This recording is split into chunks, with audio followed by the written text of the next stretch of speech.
All right, it says we are live. Hello, Gun Nation. And how are you doing, KS? All right, how are you? Good. Living the dream, sir, as long as you don't wake me up. Uh, I know we've been saying hi to some people, and it looks like we got, I don't know, five or six so far, and I know more will jump in. But how have you been doing? What's been going on in your world? The same old stuff, man.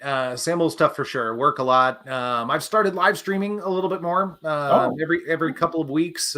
Usually on Friday nights or Sunday nights. Started doing that, so seeing some old familiar faces come back, which is a lot of fun. And that's pretty much it. Kind of like the title of your video, always chasing things, right? yeah. And I certainly am for sure. But how are you, man?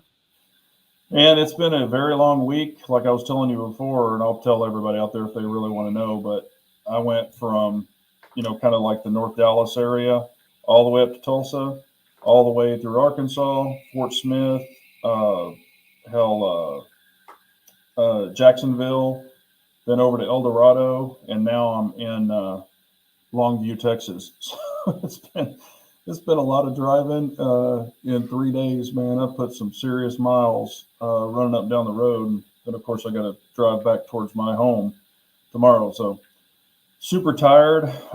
Hadn't been getting a lot of rest in the hotel room, but when you travel, that can happen. So, Sure, sure. but yeah, and then I did want to bring it up. I guess Pistol Pete. Yeah, are you chasing the rush? And that's kind of what the title is tonight. We're going to get into some things, but it's kind of like, you know, do you have a plan, or are you just going from the latest and the greatest, and then once the newness wears off that, are you on to the next thing? Are you on to the next thing? And then also, I know a guy that has tons and tons of ARs, but he's got like 10 of the exact same ones, 10, 10 and a half inch. And I was just going to see if anybody else is in that. And of course, I'm not beating anybody up. Do what you want to do. This is America. It's all open conversation here. It's just trying to get an idea of what other people are doing. So, but anything new in your world as far as guns or anything that has your fancy, or maybe have you started shooting other things than the last time that we spoke, or anything like that? Sure. I'm kind of shooting.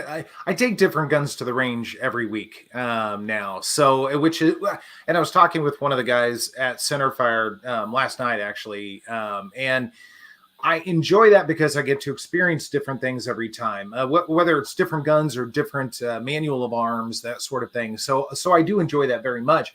And it allows me the opportunity to kind of hone in on the ones that I really prefer shooting and am better at shooting. Mm-hmm. But there's a detriment as well. I'm not as consistent with any of them, right? Because I'm not spending all of my time on one platform. I mean, I know some people, even shooters at Centerfire, that literally won't touch another gun. They will only shoot their gun. Now they may have one or two or three of the same gun, Mm-hmm. but and especially competition shooters, but they will only touch those. I get it. I'm fine with that, and I respect that. But I would prefer to just have the opportunity to try different things, right? And just kind of have that experience. And then I suppose the other value to that is if you in an emergency situation are found next to a random firearm or something, you've got a little bit more of an idea first how to make it work, and possibly a general idea of how it's going to shoot and that sort of thing. And so I think that's probably the furthest off scenario, but still could be a little bit of a bonus. So yeah, that's I definitely am shooting more, but it's totally random, just like me. Yeah. I kind of, and I understand the thought process on the, hey, you need to know the one gun. But, and I've done that before. I've spent 3 months with only one gun, carrying it, shooting it, all that, at different times. But man, it's kind of I'm kind of older, and I just believe in doing what I want. And I like the variety. And like you said, I like the different manual of arms, being able to shoot double action. I think, and I've said this before, I think, everybody, if they're going to have a collection, They should have striker fire, single action, double action, single action, maybe a revolver if that's, Yeah. the case, AR, um, shotgun maybe, things like that. Because if you did have to grab that, you would know how to load it, how to use it. You would be at least somewhat comfortable with it. Because, I've actually have a buddy of mine who is a Glock guy. He's just Glock, Glock, Glock, Glock, Glock. And, I asked him one time, I'd be like, have you ever shot a 1911? He's like, oh, that's a FUD gun, blah, blah, blah.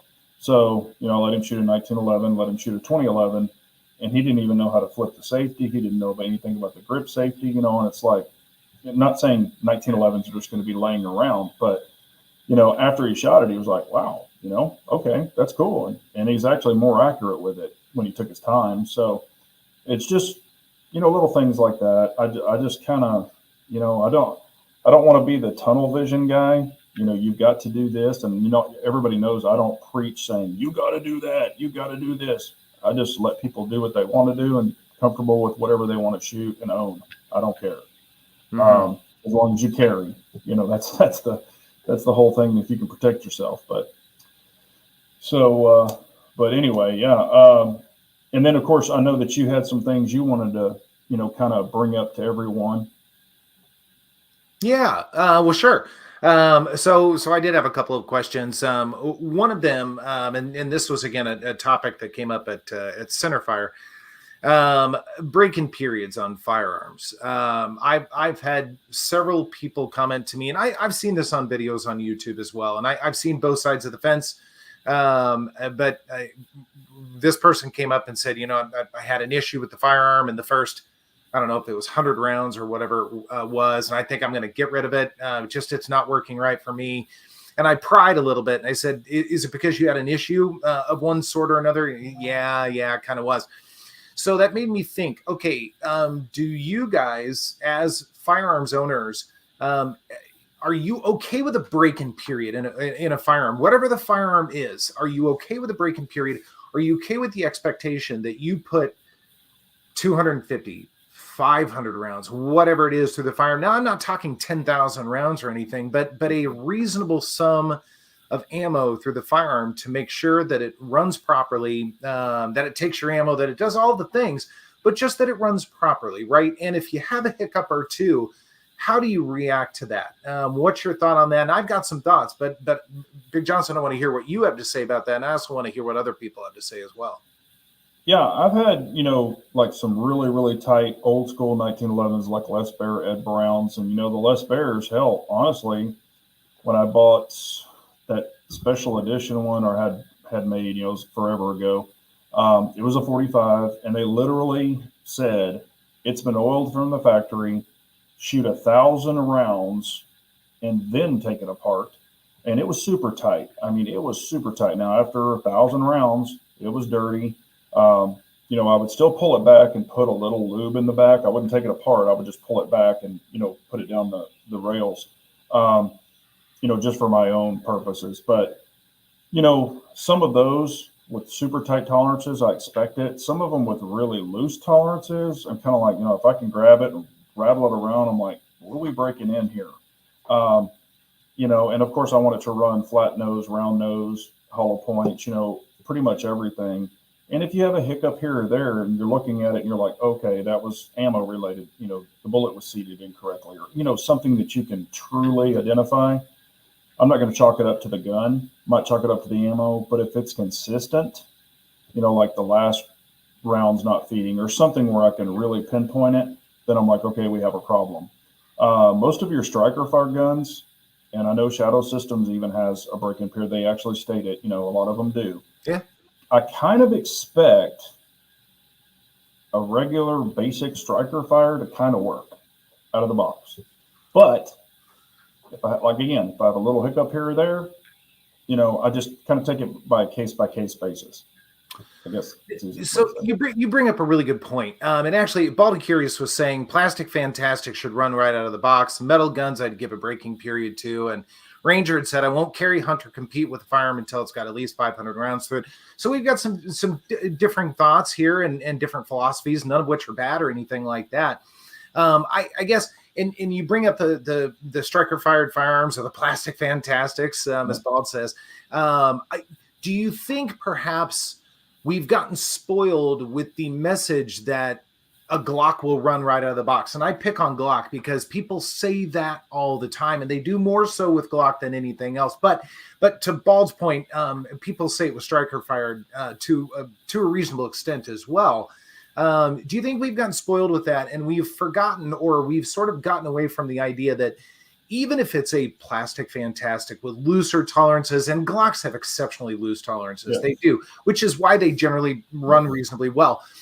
But they're still all machines, right? Anything that takes oil, it means there's metal on metal, means there are parts that need to wear in with each other, even if there aren't as many parts, because part of it is polymer. I'm curious about that. And I sort of feel like, and I guess I'm coming from the camp that I'm going to put a bunch of rounds through a firearm before I depend my life on it. If it's a clinking gun, I don't care at all. I honestly don't. I will pull it out of the box, put a little bit of oil on it, and go shoot it. Whatever happens, happens. Who cares? Because it's all for funsies. Now, if I have issues, 50 issues, 100 issues out of 1,000 rounds or something, yeah, that's a different conversation for sure. But if it's the occasional, whatever, I don't care. But if it's a tool that I need to use, yeah, I definitely want to make sure it works. But I'm going to give it a break-in period. Even a Glock, I'm going to give a break-in period too, to make sure that it's running right, because mistakes can be made at the factory, right? Parts can fail, things like that. So I don't know. It's interesting. Lazy Ozark guy, Plastic Fantastics also need magazines. Yeah, that is very, very true. Yeah. Yeah, I've and I mean, I'm not new to this game. You're not either. I kind of look at, here's the way I chalk it up. A 22, you're going to have problems because of its rimfire. It's ammo related. That shit happens. Sure. I don't care if you use CCI or you use punch or whatever. I've had it all fail. So that I just mark that up to, it's a 22. Center fire, I do find it more, it should be more reliable. But again, the Plastic Fantastics, I kind of think they should, work. Oh, and I have tighter Plastic Fantastics and looser Plastic Fantastics right out of the box, and you can check them. It just amazes me when you see a video, and you can relate to this. You see a video that somebody's put out, maybe it's a new channel, old channel, whatever, and they're like, I put 1,000 rounds through this gun, and they've got it open. There's no barrel smile. There's no breech wear, for where it's, it's going in and out of lockup. There's no nothing. And I'm like, really? You got 1,000 rounds and there's no barrel smile at all? Come on. I mean, you're going to have that. I mean, we all know that. So I'm like, don't BS us. But in every carry gun that I have, or that I test, even if I add a comp or I add something to it, like I've shot at thousands and thousands of rounds, but then I add something new to it. I kind of start over, not literally, but hey, now I've put so much on this particular part. I've got the Radiant Afterburner video that'll be coming out. I've already made it. YouTube completely demonetized it. I put it up for review. They came back and said, hell no. So it is what it is, but I'm still going to put it out. But my Glock's got shit. I think in the book, I've probably got over 4,000 rounds through that but when I added the Radian, I kind of started from when the Radian was, because I wouldn't carry it until I proved some things out. So, that's the way I kind of look at it too. If I take a gun and customize it, like I've shot it a lot and then I have it all done up, Cerakoted, whatever, when you Cerakote a gun, it can delay the slide, reciprocating. I mean, there's all kinds of break-in that you have to allow for there too. And a lot of people are like, oh, I've got 5,000 rounds for that gun. I just got it Cerakoted, stick it in their pants. It's like, right. Oh, you've kind of changed some things and added some thickness. So you might want to, run it a little bit. And I have seen brand new Glocks out of the box have a couple of issues, couple of hiccups. So yeah, I see it more often than I care to admit. I mean, just obviously being around a range so much, and working behind the counter to an extent. I do see that. Now, Some of it's not the gun, and Rockchalk brought up a good point. Even cars require a break-in period. They absolutely do. In fact, I just got a new car, and I'll admit it's a hybrid because I drive a lot to and from downtown, and it's got like a 4,000 mile break-in. Believe it or not, before I really can take advantage of the gas mileage and that sort of thing. So it seems excessive, but I mean, it's kind of the way of things. And so he says, why shouldn't guns, and why is there a problem with it? I'm in the same camp. I really am. But then there's also the user too. Sometimes the user can induce errors and that sort of thing, especially if it's inexperienced or lack of strength or bad grip or whatever it is. That could be an issue as well. But when you remove the user and remove bad magazines or bad ammo or anything like that, just get down to the brass tacks of things, the gun itself. Again, I'm okay with a break-in period. Now, I think everybody has to gauge for themselves, because if every round won't feed, I mean, if you're having to tap the back of the gun every single time you shoot, and it's a plastic fantastic, or it's a modern firearm or something like that, perhaps maybe there's a different issue going on there. That's entirely possible. But if you have a hiccup and then you're able to run 45 rounds, and you have a hiccup and you're able to run 200 rounds and maybe one more hiccup, and then you've got 800 rounds or something. Yeah, you probably need to wear in some parts. It's probably not as big of a deal. Well, and let's take this another route. I had my first original Staccato C2. I had over 5,000 rounds through that gun, documented. I have books on all my guns. 5,000 rounds through that. And then if anybody's seen the video, it's out there. I'm shooting it and I'm having to go boom and hit the back of it. I'm like, what in the hell is going on with this gun? And it got worse and worse and worse. And I ran 115, 124, 147, thinking, okay, something's wrong. I even ordered extra springs, put new springs in it, did everything. And come to find out, I talked to Staccato, and it was a warped frame. So it's a warped aluminum frame. They replaced the gun 1,000%, brand new gun. Since then, on the new one, I probably have, I know it's over 3,500 rounds through it, not one issue. But so there you go. There's an example of a high-end gun, kind of shit in the bed. So stuff can happen. I mean, just like, Lamborghinis, sports cars, supercars. I mean, they can work 1,000 miles and then completely blow the engine. The batteries won't work. I mean, there's all kinds of shit that can happen. Sure. And even if I opened it up and did preventative maintenance and all of that other stuff and was really anal about that, shit can still break. So, I mean, the best of the best can shit the bed anytime it wants. So that's just something we have to be prepared for. Yeah. Yeah. No, I totally agree. So did you have another topic you wanted to bring up? Yeah, well, what I was going to talk about is, kind of the name of the chat. Are you chasing the rush? And, we've had new guns come out after SHOT Show. A lot of people have bought it, and you and I were talking about one particular one earlier. And everybody, I always joke around and say, oh, that model's just, they put lipstick on a pig. It's just something, hey, they added front serrations or did something, or new sights. Do you need to run out and grab that one? Is that particular gun, that plastic fantastic, or even that metal gun, better than your other metal gun or your other plastic fantastic? Are you just chasing it for the latest and greatest thing? Are you a collector and that's a model you've really been seeking or you've been wanting really bad? Or is it just like, hey, I collect every one that particular brand makes?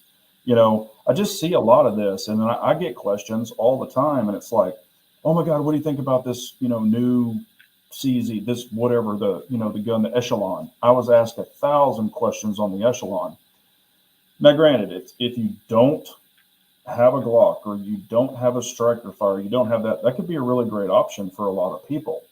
But if you have Glocks, shadow systems, or whatever it might be, is it really any different?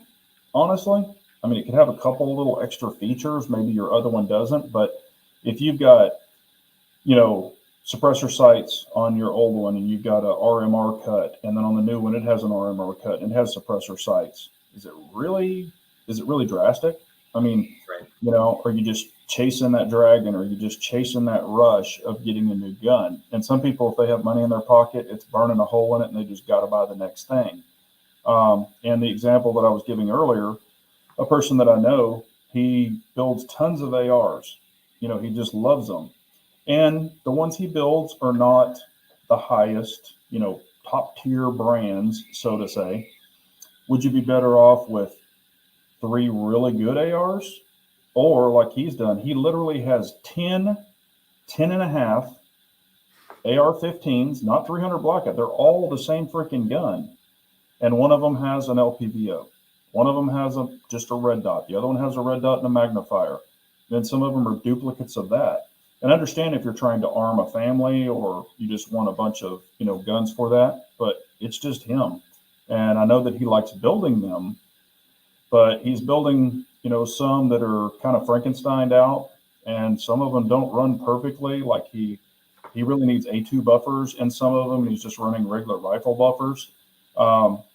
So he's got this crazy ejection. They're like shooting out the, you know, 1 o'clock and, you know, all this other stuff. They're not the 3 o'clock standard. And I'm like, are you just kind of pissing in the wind, or, you know, you making, you know, really reputable, or not reputable, but functioning rifles? And he can't answer that. And I'm not beating him up over it, but I'm just like, you know, what are you doing here? Right. Well, I am obviously we could speculate all day long for that particular individual.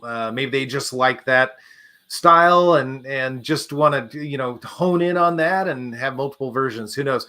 You know, they say what is it? 1 is none, 2 is 1. Well, you can keep going from there, of course. But in terms of just chasing things, I mean, like for me, I'm kind of a chaser a little bit. When something new and shiny comes along, I'm off camera right now. I should be right here. There we go. When something new comes along, bright and shiny, whatever, I'm like a little kid. I'm like, ooh, I have to have that, you know. Yeah. And whatever new thing I got over here becomes really old and boring really fast. So I'm kind of that guy a little bit. I have staples in the collection that don't go anywhere for sure. And I've said, nope, you're off limits. You stay forever and ever and ever, and maybe they'll bury you with me. Who knows? But there are others like it's negotiable. You know, I've had my fun. I've got to experience it and that sort of thing. And that's a big thing with me too. I want to experience lots of things. It's why I started the YouTube channel and continue to bring in different guns. Basically I did a new gun almost every week for whatever, 4 years. And that's a lot of guns, right? And it was because I have a fascination with guns and I want to try that. I mean, I've shot the Echelon. It's not special to me either, I'll admit. There's nothing wrong with it, but it's not special to me. But it did do the job, right? And did everything it needed to do. But I sort of get why people do that to an extent. I kind of get it because I'm a little bit that way too. So I would be totally wrong to judge other people in doing that because I do it. Yeah.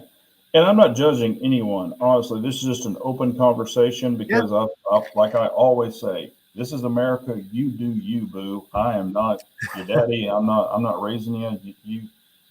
It's freedom. I agree with that. Capitalism.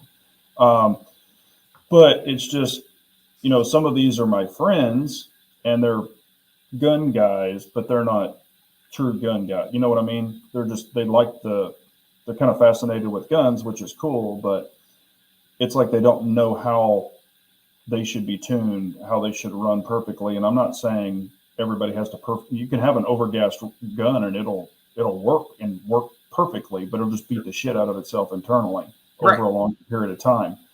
And what's crazy, he probably has 25 ARs. And what's funny is he put all these things together and I was asking him, I said, man, you got all these guns. How much ammo do you have?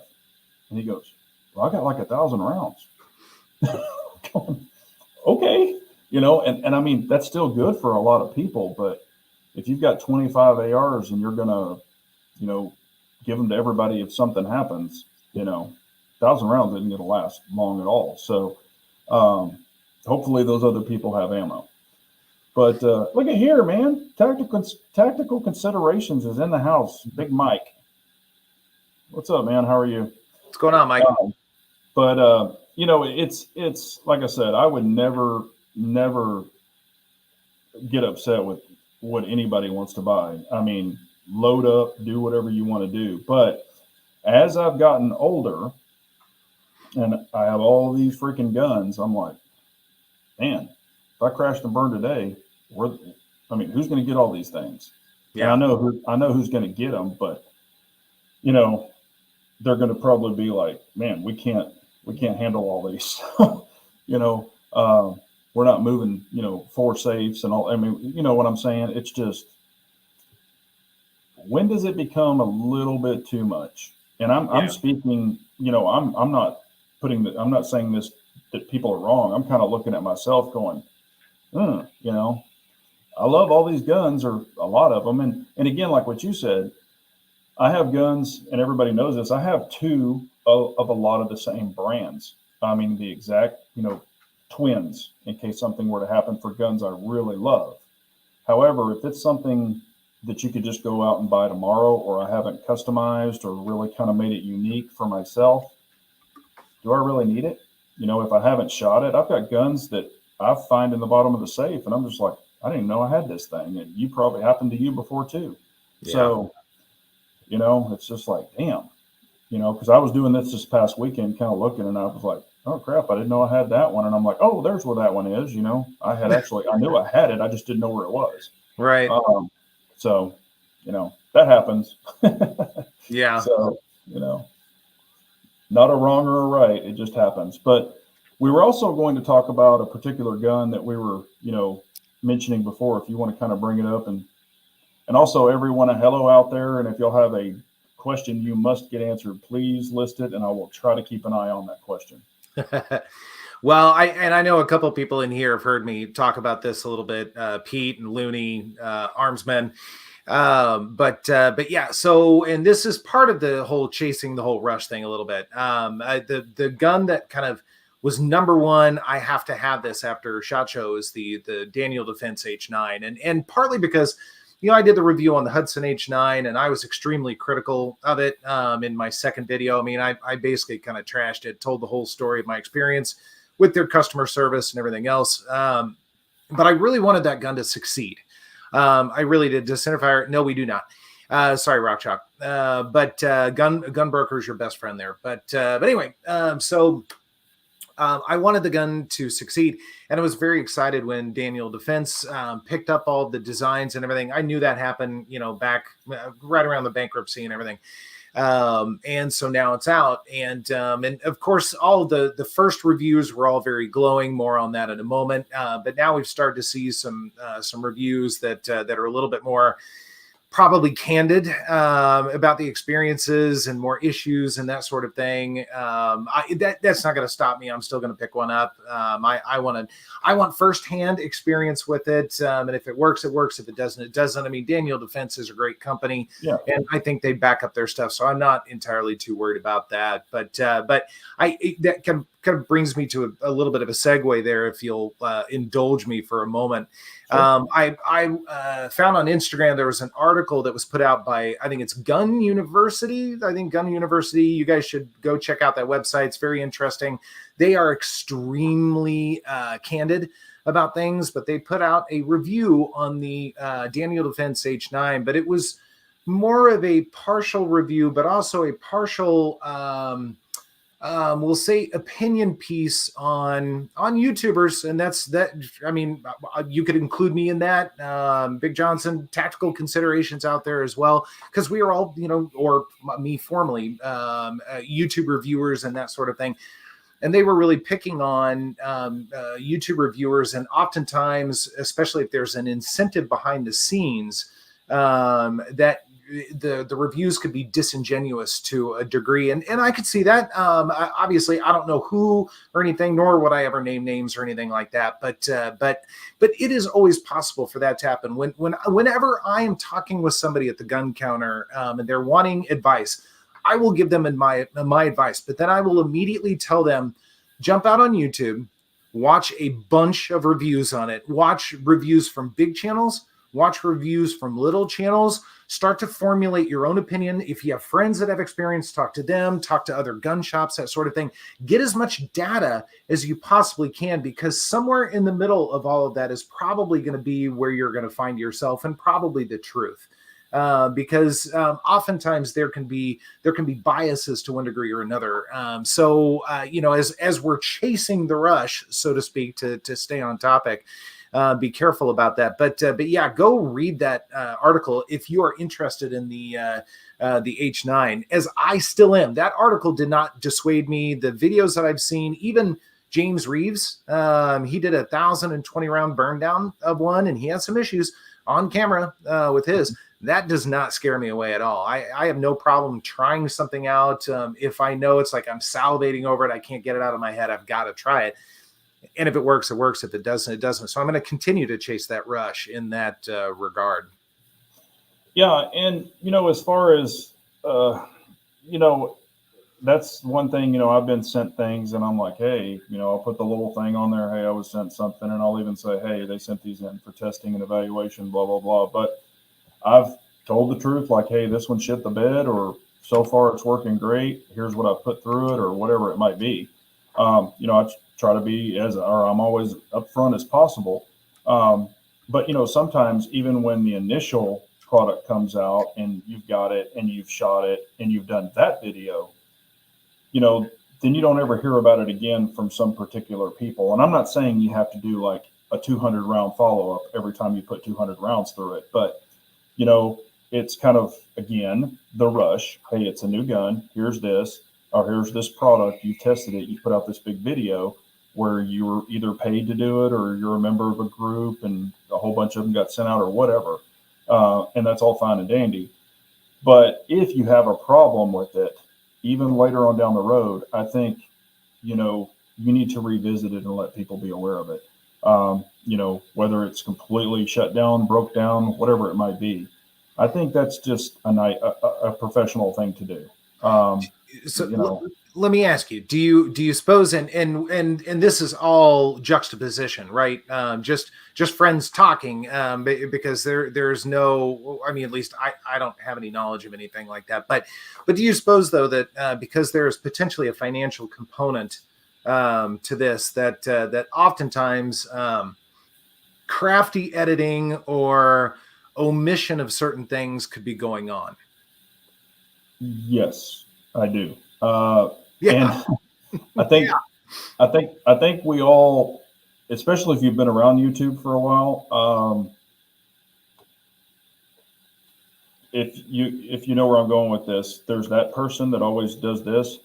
I actually saw him review a gun and said it was super, super accurate. And in the video, he has the scope on backwards in the freaking video, and he's shooting a scope backwards.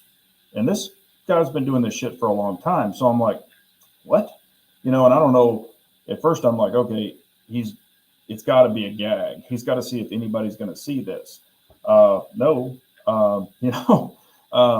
never brought it up and was serious as a heart attack. So, but again, just like you said earlier, if you're going to check a gun or whatever, and the best thing is if you could go to your gun range and they literally have it so you can shoot it, because rental guns, and this, they are not treated with kindness. Oh, no.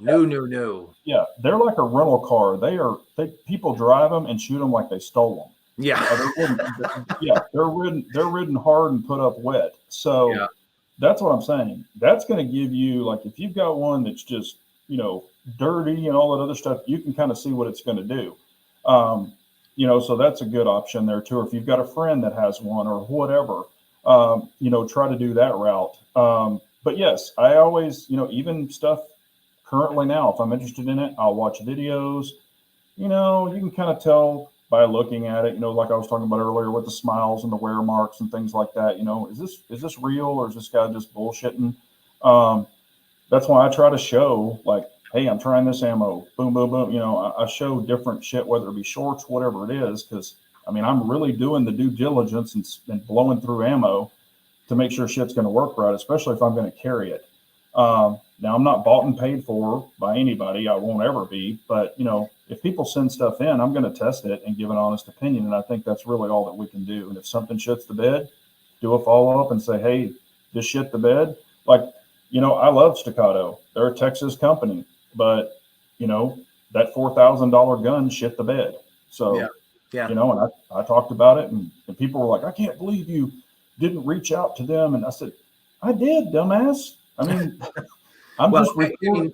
Anybody will say anything, right? And it doesn't matter. A lot of times people don't watch the video or listen to the video and they still make a comment. So that doesn't really matter. But yeah, I mean, honesty is a huge portion of it for sure. I mean, I think the only time I ran into issues so much to where I had to send it back is manufacturer sent me, in fact, it was Diamondback. They sent me a couple of handguns to test.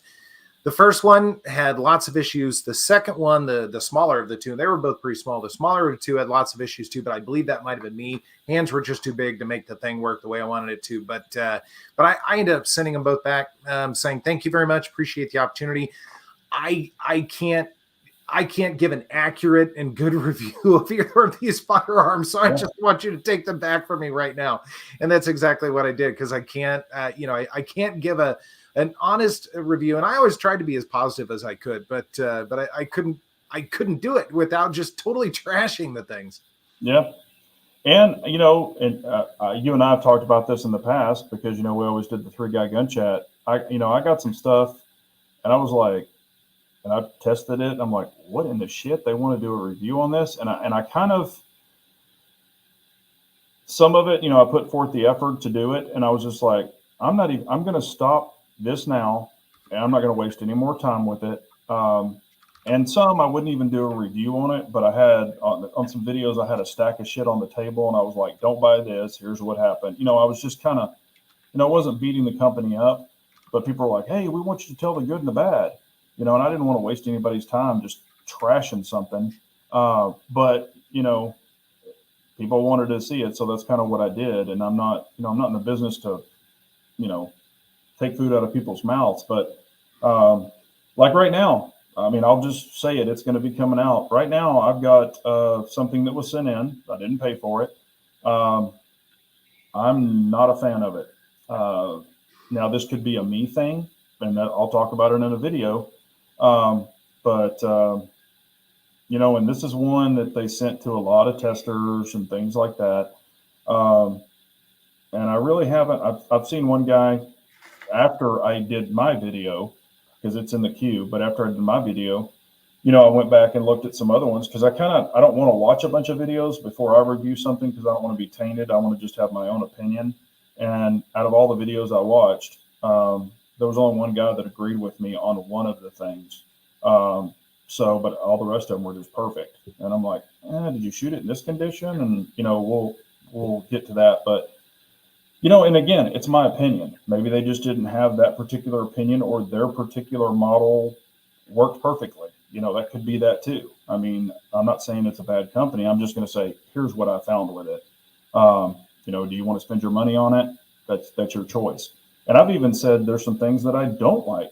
And then I found out they bought them because of my video. They're like, hey, I bought that because of your video. And I'm like, well, I kind of trashed them. And they're like, yeah, but it's working for me. And I'm like, hey, cool. You know, like I said, sometimes stuff works for people that doesn't work for me, or an opinion. And yes, I kind of have a little mullet going. IBG was asking if I got a party in the back and business in the front. And yes, figured I'd have some fun with it. Oh, hey, you remember these days, don't you, KS? Look at this. Woo! It was funny. I was commenting, and I just put the comment out there. It's like, yeah. Thankfully, those emails have stopped, but I continued to get emails long after I stopped putting out videos in whatever 2020 or whatever it was. Yeah, boy, I'll tell you what. Once they have their hooks in you, oh, good Lord. Yeah.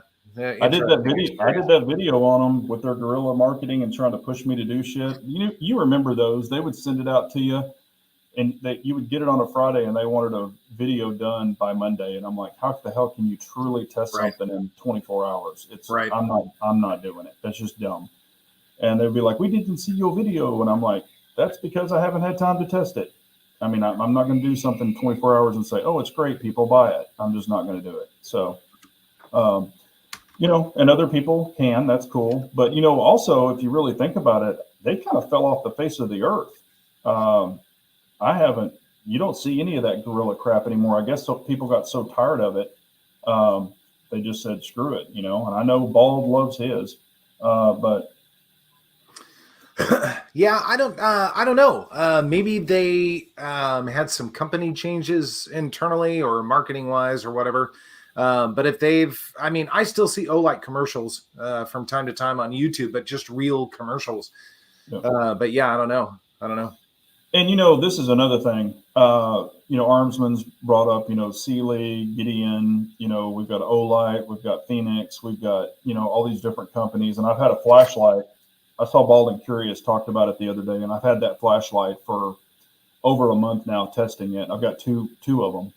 I think it's called the EDC 35 or whatever from Nightcore, and I've been testing it. There's some things I don't like, and there's some things I like. But I told them, they were like, "Hey, how long do you think you'll need?" I said, "I'm gonna need a month." I'm not. I mean, I'm literally testing it, carrying it, trying different things with it. So, and they were like, "Okay, cool." So there's no pressure there. But I'm just, if I can't test it and they're not up front, and I let them know up front, I'm not just going to do a quick review on it. I want to test it. If they don't like that, then don't send it to me. And that's like even hell, the Armsman's holsters. I've been testing his holsters for 2 and 3 weeks and a month and carrying them and all of that stuff before I'll do a review on them. So he knows that and he appreciates that. But I just don't believe I can't get into I carried this one time and it works great. I do not appreciate. Now, if you're doing a box opening and that's what you want to do, that's cool. I mean, hey, here's what it looks like in the box. Here's what comes in it. That's totally cool. But to take it out of the box and go, man, this is awesome. Y'all need to buy it. Here's my code below. I'm not into that. I just won't do it. Right. So let me ask you this. In thinking about Olights and various things like that, I started thinking about pistol, and I'm speaking more along the lines of handguns, not rifles. Rifles are a different platform, made more for gadgets and add-ons and whatever else. But with handguns, a lot of people have lights on their handguns. And yeah, right.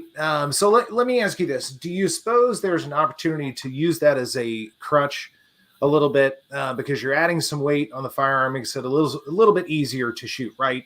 Makes it mysteriously flat. Sometimes, do you think that sometimes can be used as a crutch for shooters?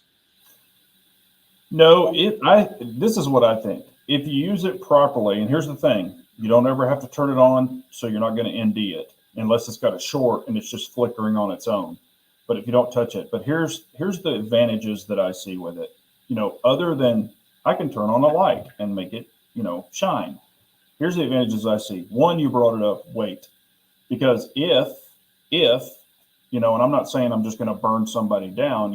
I do believe in pop and let's see what happens. I'm not just going to say, hey, but it's not a free for all. Not a free for all out there because I've got to answer for all that. But if something were to happen, or you've got multiple situation, you've got a transition, it does allow a little more weight on the front. Now, granted, a 7A, we all know that's not like an X300 or a big old Olight or something, or TLR1. Sure. So it's not as heavy. But another thing that I use it for that I think is underappreciated is on the top of the light. I've got Monster, those big old long ganglion thumbs, so I can actually use that as a gas pedal if I had to. Okay. A lot of people don't ever think about that. They're like, hey, I just activate the light. I'm not hitting the button. I'm actually coming up on the top of it and just, muzzling it down.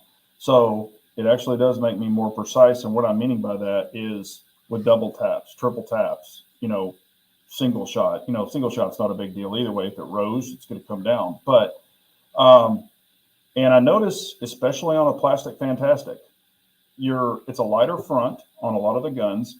So if you're having to transition, if it's too light, I can overshoot it. I've done it at the range, just within Like if there's nobody at the other range, I don't really advertise this, but if there's nobody on the lane beside me, I'll send out both targets and I'll have like this one, it's, 10, and then this one at 15 to where I can go bam, bam, bam, and stuff like that. And granted, it's not like you're running around doing it because I'm in an indoor range, but I do find that it helps with a little more weight or having something out there for my transition so I don't overshoot it sometimes.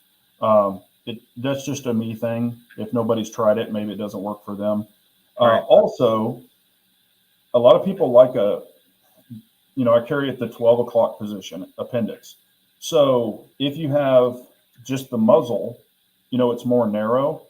With that light, it makes it a tad wider and it just fits. It feels better on my person the way that the holster is splayed out versus just having that muzzle. Just the narrow area kind of widens it out.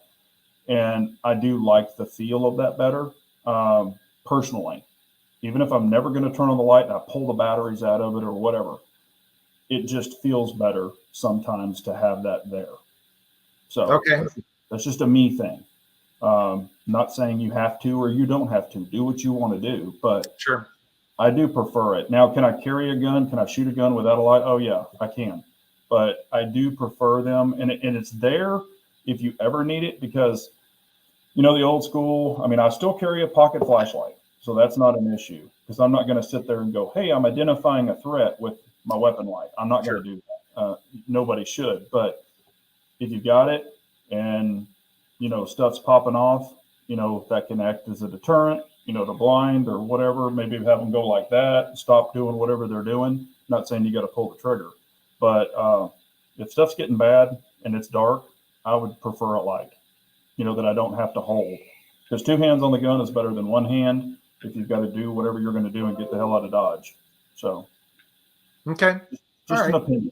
That's fair. What's your opinion on them?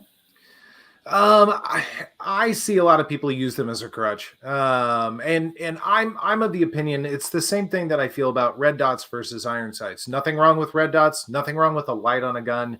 There are use cases for both.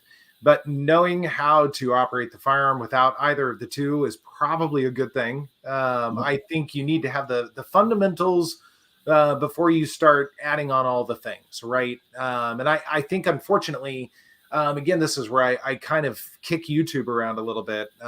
We see almost everybody, if they're doing any sort of shooting, they've got lights on their firearms, and maybe practically so. Who knows? Who am I to judge? But I think a lot of people see that and say, "Well, I have to have a light on my gun," when perhaps they're not ever going to use the light on their gun. It's just there, so now it becomes this weight, and so they don't really know.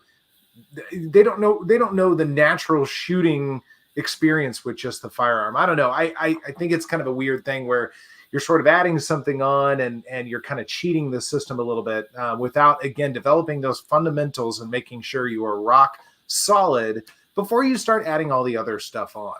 Yeah. Well, in your scenario or your statement, you could actually count a lot of things as a crutch. You could count a light as a crutch. You could count a better trigger as a crutch. Totally. You could count a dot as a crutch. There's all kinds. You could count stippling as a aftermarket stippling as a crutch. Front serrations.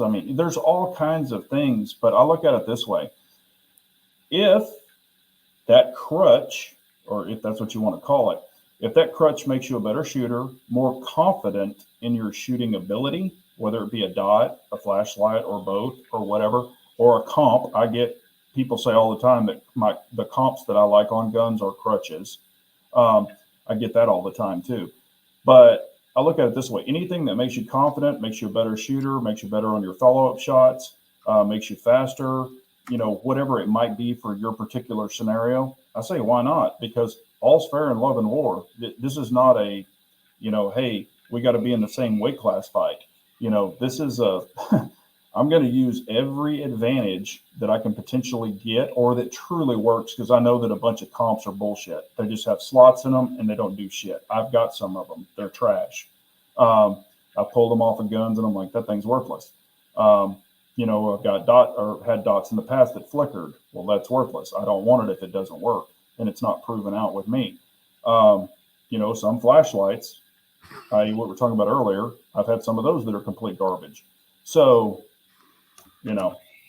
I just think if you feel comfortable with it and it works for you, why not do it?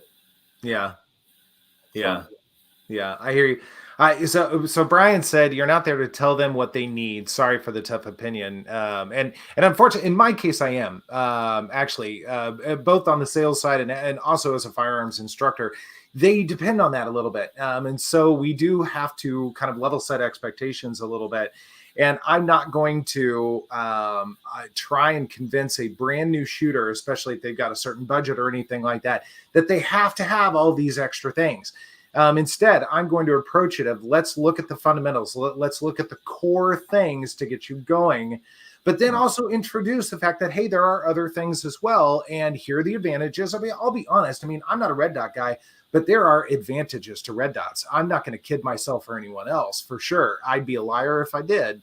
But I want to make sure that they understand the basics and the essentials before we start getting into all the add-ons and everything. And that goes the same. And Big Johnson, you bring up a good point. Things like better triggers and that sort of thing. You're absolutely correct. And so let's focus on the fundamentals, spend more on some ammo, more practice, more training, that sort of thing. And once you're competent and comfortable with the fundamentals and you're performing your duties well, then add on all the crap if that's what you want to do. That's perfectly fine. But I mean, just to put a different perspective on it, Brian. Yeah.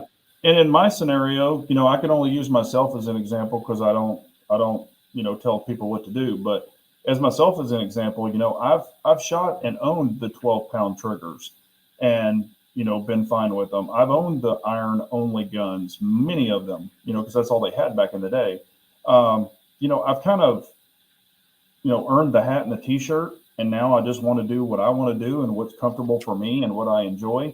So yeah, if you're a new person coming in, and I've proven it though, I have proven it, where irons, for newer shooters, it's hard, you got equal light, equal height, they're kind of like, what the frick are you talking about? Yeah. But then you throw up a dot and say, hey, look through the dot at your target and let the dot get in the way. And that's when you pull the trigger, and all of a sudden, they go from groups like this, and I've proven it with many new shooters. They go from groups like this with iron sights, and all of a sudden they go to this with the dot. And it's like, okay, it works. But then again, they kind of don't know, like a lot of them stare at the dot. I just experienced it with some people that I took out, and I'm like, don't look at the dot. I can see them looking at the dot. I'm like, do not look at the dot, look through the window. And they're kind of like, because they're thinking of 9 million things. And, you've experienced this too, showing people how to shoot. So I just think, kind of like we were talking about earlier, learning all the different platforms and having functionality with that. I think also learning irons, learning dots, maybe kind of going between the two and see what works best for you, whether it's within a month of time, 2 months of time, a year of time, whatever you think. Because like one of the people that in particular that I've been working with, he's 63. He has shot rifles and shotguns only. Sure. Never even shot a pistol. Yeah. 63 years old. You get that a lot. Yeah. Guess what he doesn't have? Real good eyesight. Sure. So when he's trying to look at those, near side, far side, and trying to line it, he's like, I can't even hardly see that front dot or the front sight. And I'm like, okay. So there's different scenarios that could be useful for different people. Kind of like how we've talked about if you've got arthritis, you can't rack that hard slide, but a 22 or a Shield Easy might be better for you. There's all kinds of, and I wouldn't look at that as a crutch because they've got something impeding an ability. It'd be like a one-handed person saying, hey, you can't use a pistol brace, so all different kinds of scenarios. Right. Yeah, no, I totally agree with you. Totally. But I think that's good, to have choices and to let people shoot, especially newer shooters, to let them, maybe take out some different guns, rent some different guns and see what works best for them. Because this, being in a gun store too, and I've went in and played dumb before, and I'm like, yeah, kind of looking for maybe a carry gun. They're like, oh, come to the Glock case. Come over here to the Glock case, or come to here. because maybe they've got a Glock on their hip and they're a Glock fanboy. And I'm not saying there's anything wrong with that. It's just, but how's that going to fit my hand? Does one feel better in my hand than another gun? And it's hard to tell in a gun store. You're sitting there finger banging stuff and, squeezing stuff. But, if you could go and rent them and physically shoot multiple ones with a basic, decent grip and not teacupping it, you might find out, yeah, I shoot the 320 better, or I shoot whatever gun better than a Glock, or hell, I love the Glock. You just don't know till you really try some things. And again, are you chasing the rush, especially for a newer shooter? Man, this gun didn't work, so now I'm going to buy this gun. Now I'm going to buy this gun. Now I'm going to buy this gun. Well, at the end of the day, when you do find one that you really like, and you've got five that you've already bought, you're kind of chasing that. So rather than wasting all that money, go to a friend who has the guns that you can try, or rent them, maybe save you some money, because you can buy some lessons, you can buy some ammo, you can, maybe buy some other things that might work and help work better for you. Yeah. Yeah. Hey, Brian, I don't manufacture holsters, just so you know. Never have. So I'm not sure what that is. You might be mistaking my channel for another, perhaps. Sorry, buddy. Yeah. Oh, you thought you were manufacturing holsters? Nope. No. And I've received nods from no one. So just throwing that out there too. I was gonna say, send some my way. I'll try them. I've gotten a couple of middle fingers from a few channels, but never any nods. So, just being honest. Yeah.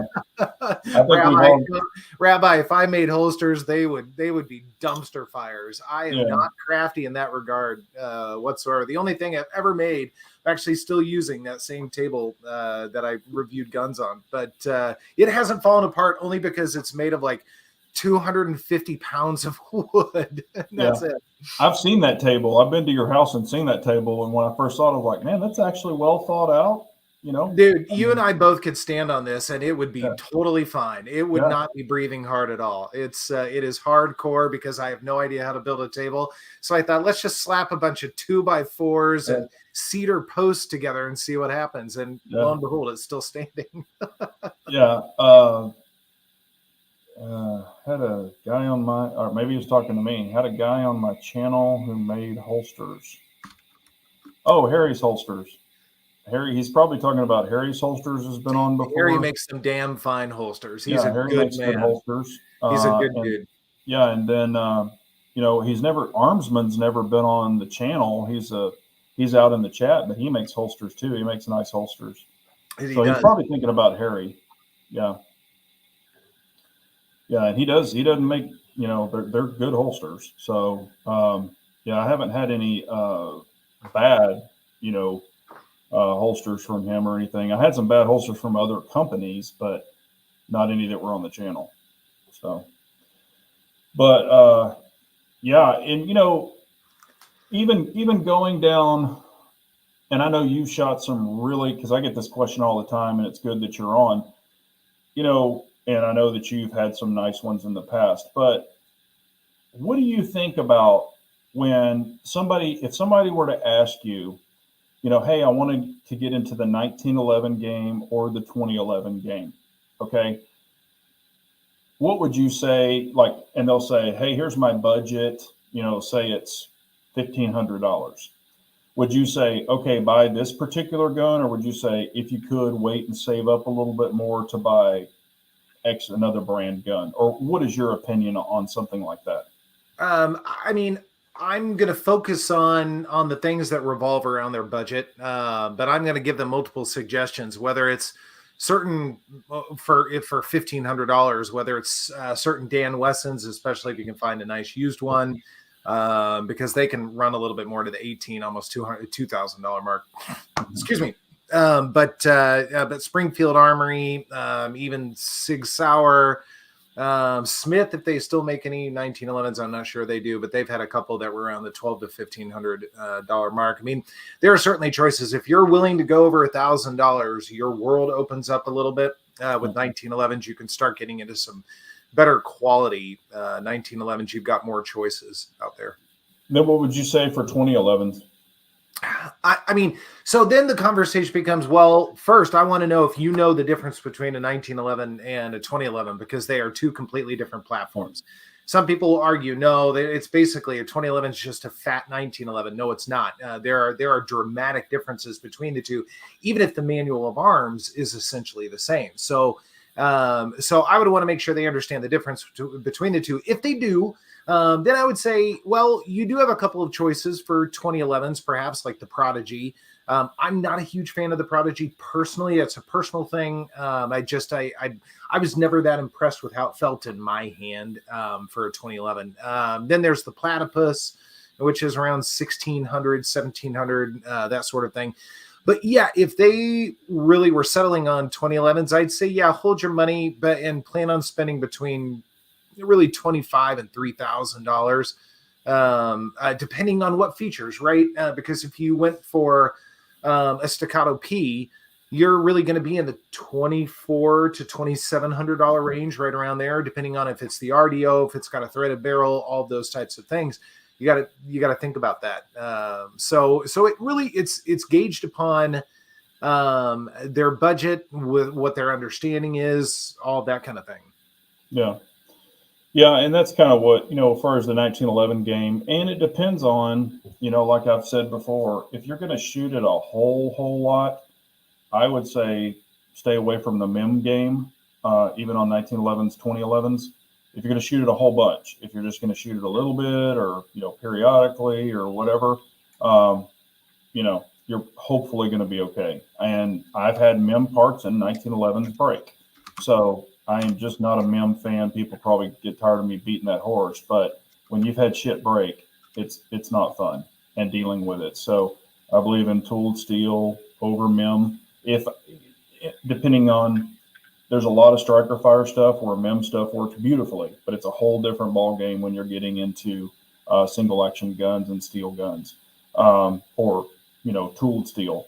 So, and you're going to abuse the crap out of it to really shoot it. You want something that's going to last, and you can turn around and give it to your grandkids later on, for the longevity. And but as far as, and I've even talked about it before, there's a point where you can have a really great gun that's super reliable and tooled steel, the whole works, and then you can keep going, to wherever you want, $9,000, $10,000. But then again, where is it diminishing returns? After about $3,000 for most people. I mean, yeah. Let's be fair, right? Yeah. Don't get me wrong. And hang on, I gotta find. Please hold. Armsmen said Atlas, Atlas.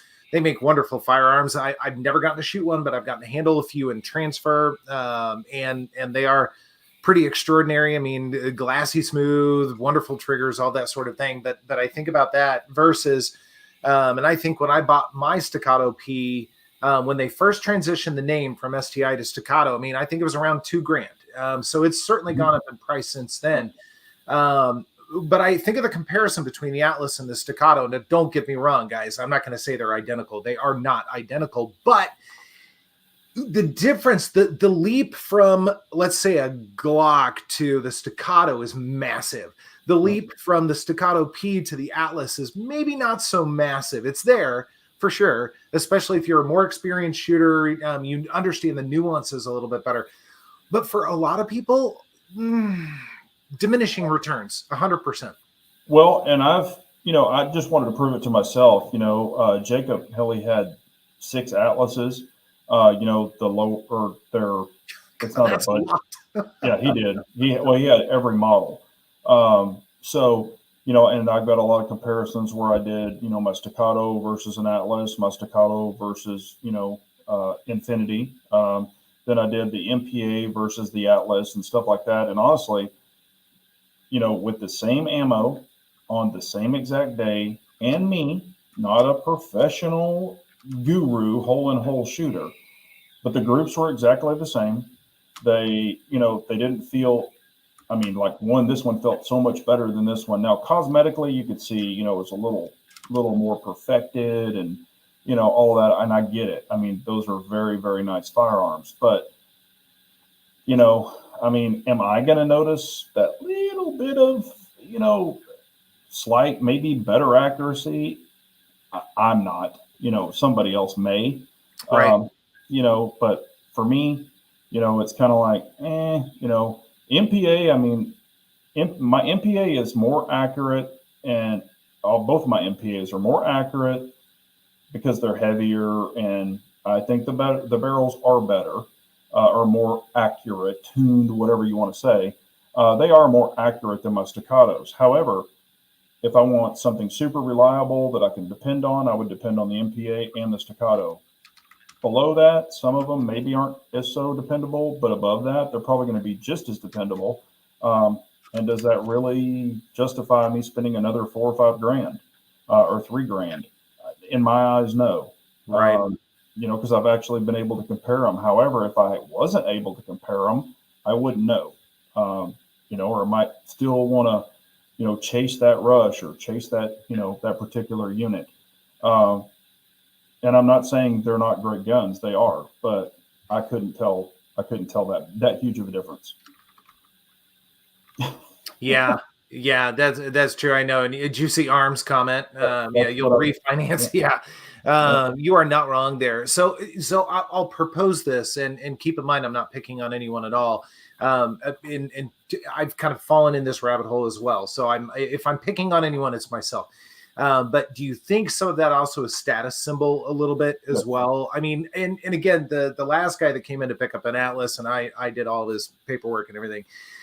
He had that gleam in his eye, like, I am of this club, and we both had a great time. I mean, we were talking about it and everything. I mean, fellow gun nerds unite, and all that kind of stuff.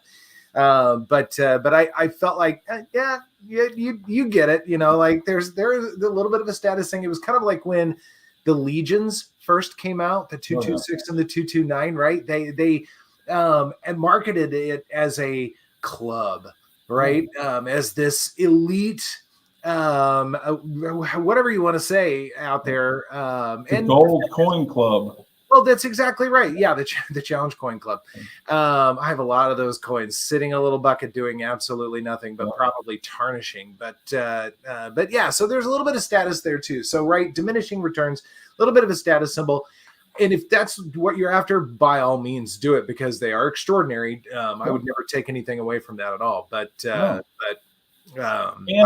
think that's the reality of it too.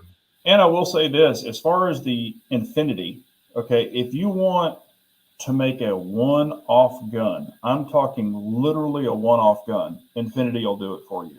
Now, it'll cost you, but they'll do it for you, where the other ones are going to be more production, or, hey, this is what we offer. Not just a color or whatever. They'll do different cuts. They'll do all kinds of things for you, but you're going to pay for it. And they're great guns. I mean, they're beautiful guns. But do they, you may be comparing, this year of a Ferrari to, this year of a older Ferrari. I mean, I'm trying to, it's not like a Honda Civic to a Ferrari in some terms, but, I say buy whatever you want to buy. I would never discredit any firearm company or a person with what they want. But for me, as an individual, and I've bought, super, super expensive 1911s back in the day. Now, did the Ed Brown and Les Baer shoot any better than, a Dan Wesson? Not really. Yeah. But it was a Les Baer and an Ed Brown. So, of course.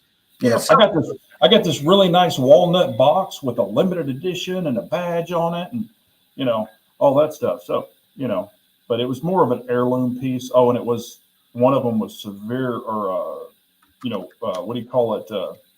Engraved, with the tooling engraved.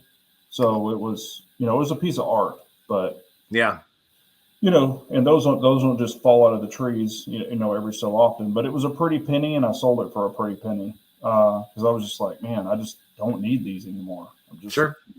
So, yeah. And a doctor he was looking for them. He goes, hey, somebody told me you had this, these particular. I go, yeah, I got 2 of them. And he's like, you want to sell them? And I was like, they're not cheap. And he's like, I'll buy them. And I'm like, he shot me a price, and I'm like, okay, they're yours. So, I was like, you need them more than me. Yeah. See, So, Matt, I'm enjoying Matt Moore's comment. If the ownership of an expensive gun doesn't give you the feeling of adding inches to your manhood, then it isn't the one you should buy. yeah. Yeah. I I mean, like that. that's what I was going to say. I think we all live and learn, I guess, so to say, or and I'm not saying it's a bad thing, but I know that I've bought things maybe you have where I bought it, I'm like, I gotta have this, I gotta have it. It's so cool. And then I get it. And like sometimes within the same day, I'm playing with it, I'm doing all this stuff. I hadn't even shot it yet. And I'm like, did I really need this? I'm like, and then I shoot it and I might fall in love with it for a week. And then after that, it ends up at the bottom of the safe and I find it 2 years later, you know. So, and what I'm really finding more and more and more and more is I'm kind of over, and I know people have said it in the chat, I've said it, but I'm kind of a little bit over the plastic guns. I'm just, they're just not doing it for me anymore. And I'm not knocking anybody. If you love plastic guns, that's cool. Or, polymer guns, I'll be a little more, friendly. Polymer guns, they're just, I have so many of them. And yeah, I might like the grip on this one better or the angle on this one better or whatever. But if they've got dots, comps, good stippling, good triggers, they're they're kind of twinsies to me, even though they might be different manufacturers. So, Yeah. But so I guess I don't know why I didn't even know you were doing these Friday night chats. So is YouTube screwed me from even knowing about you anymore? Well, so it's funny. So yeah, for anyone who's interested, I'm doing live chats again every other week, typically on either a Friday or Sunday night. But it's a much smaller crowd. I think part of it's because I've been kind of away for a while, but part of it also is probably things have changed with notifications or people have turned them off or whatever the case may be. I'm hoping to kind of build that back up a little bit because it's a fun time. Everybody just kind of shoots the shit together and has a good time talking about firearms and related topics, what have you. But yeah, I don't know. I will tell you, 17's videos never show up on my homepage ever. And I'm still subscribed to them. I still have the notifications set. I've never touched any of that for any of you guys. I mean, I hardly ever mess with YouTube at all. Once I find something, I subscribe, I turn on the notifications, and I move on with life. But I never get them. I have to seek his stuff out. Your stuff pops up from time to time, even though I don't get all of yours either. The only one that I consistently see, I guess there are two: Humble Marksman and Honest Outlaw. Those I'm guaranteed when they put a video out there, the first two things that get suggested on my homepage. And keep in mind, I do everything on a home TV and a Roku. So I like to watch YouTube on a big TV, not on my phone or anything. I can't stand that. So, but yeah, they mess with all sorts of weird things. Yeah, and I just checked you, and I know I personally didn't. I was unsubscribed from you, and I didn't do it. That's weird. Whatever, you totally did. You're a jerk.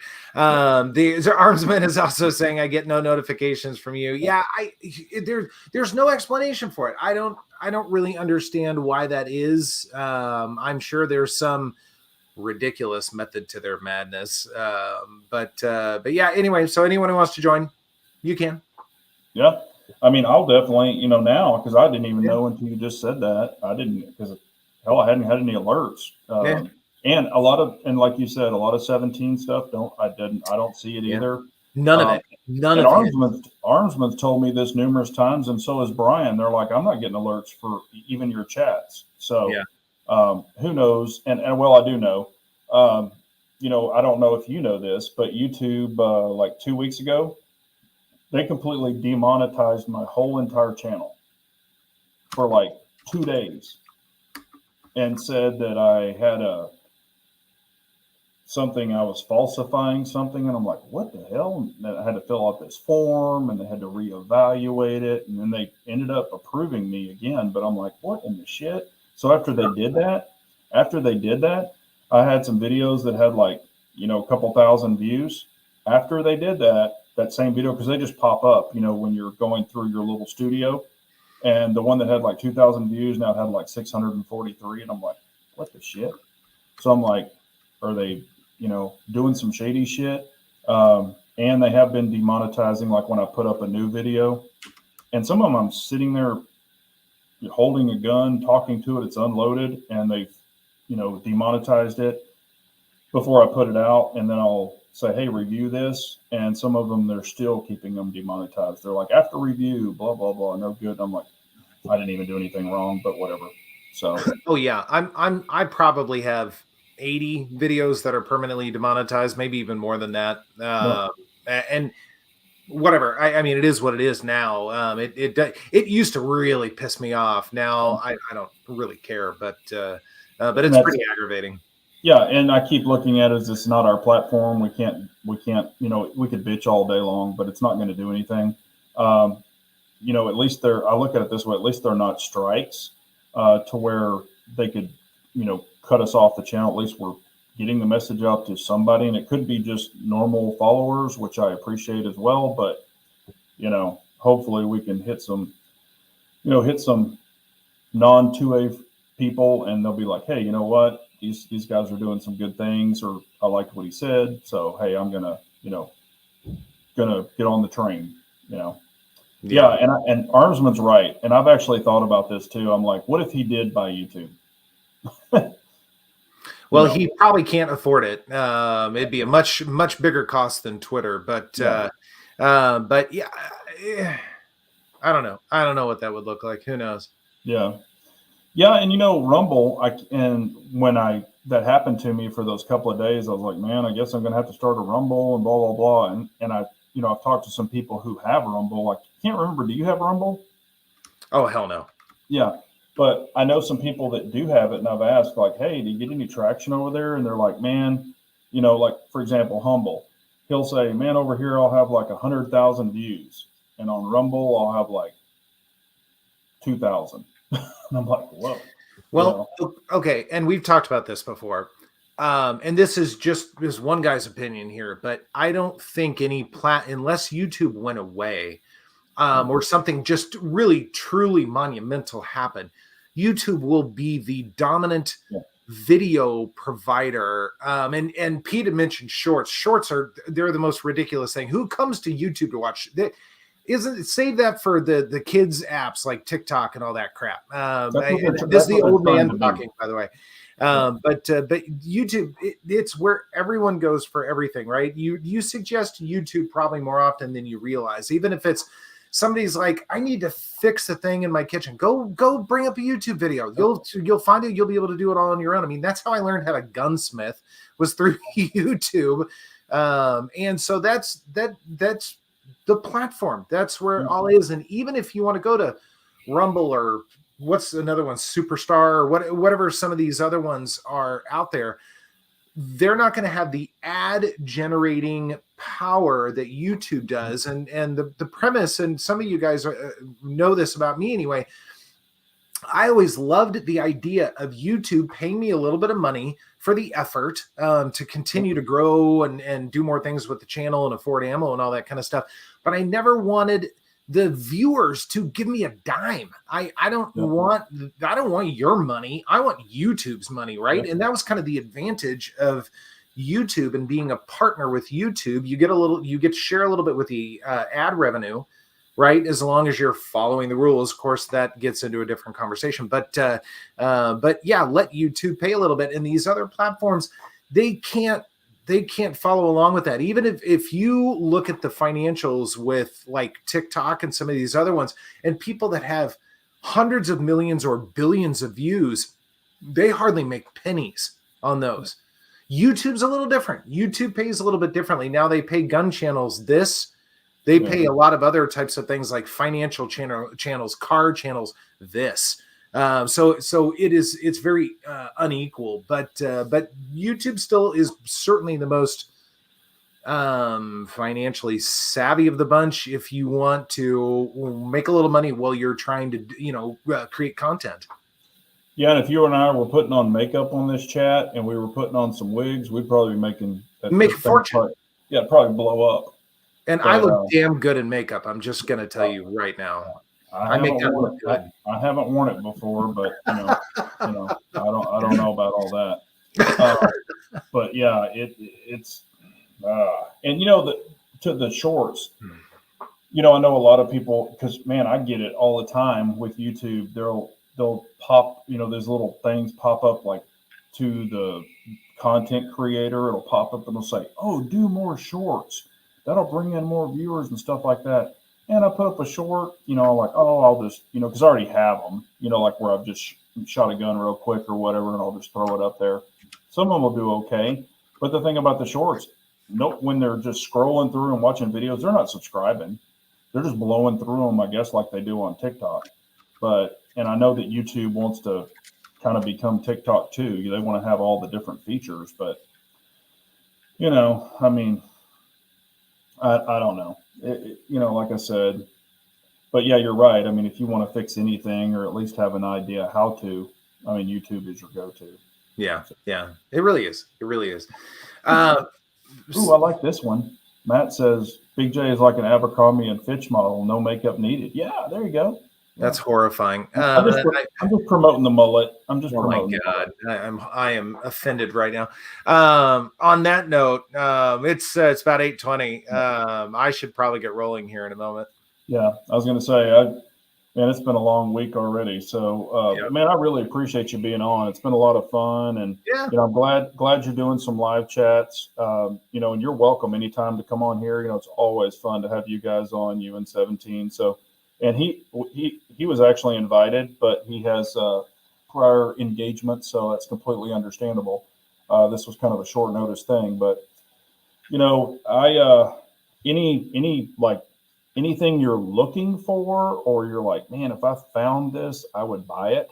Is there anything like that that's kind of like it's just the H9? That's the only thing I'm focusing on right now. Yeah. Okay.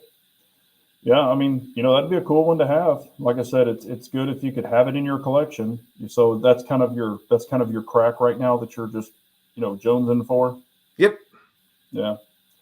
I mean, for myself, I don't really have anything. There's not anything that's like, oh my God, if I found this. But there's always that one thing where you might be in a certain place at a certain time, and there's like, holy crap, they have like the Holy Grail that, you just can't get them anymore. You'll bump into those every once in a while. Yeah. But man, a great time to have a great conversation. I appreciate you being on, and I appreciate all the, subscribers out there and stuff. And sorry we didn't get to a ton of questions. We really didn't get to a lot of them. But we'll definitely make up for it. But I wanted to let KS, be in the limelight a little bit. And y'all tune in to his channel. He's going to be doing some live chat. So go over there and subscribe. And we will, we'll do this another time. So I'll go ahead and shut them off, let them go, and y'all have a wonderful night. Remember, an unarmed nation's a very weak nation, so we all got to carry on. Bye, guys. Thank you.